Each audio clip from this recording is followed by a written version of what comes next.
in the capital of Tunisia, hundreds of people marching in the streets, protesting alleged inequality and police brutality over the weekend. Protesters defiant despite the government banning demonstrations last week in what it said was an attempt to stop the spread of coronavirus.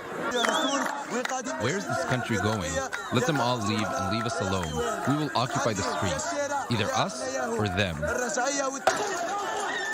On Saturday, the government extended a nighttime curfew and banned gatherings until the middle of February. But protesters took to the streets in several parts of the country to demand the release of hundreds of protesters who were detained since the unrest started 10 days ago. The protests are the biggest show of political unrest in a year. We want the state to seek to serve the citizen, not to seek to beat them or bring them to prison and give wealth to people who are not worthy of it and suppress employees and people who are vulnerable. So we went out today as their voice and the voice of the oppressed and marginalized parties inside Tunisia. But protesters are also frustrated over a lack of jobs, as the coronavirus pandemic makes the economic situation in Tunisia even worse. The pandemic has especially hurt Tunisia's once powerful tourism sector.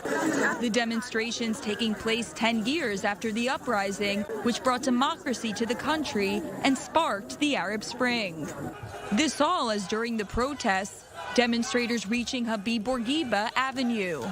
This was the symbolic focal point of the 2011 revolution.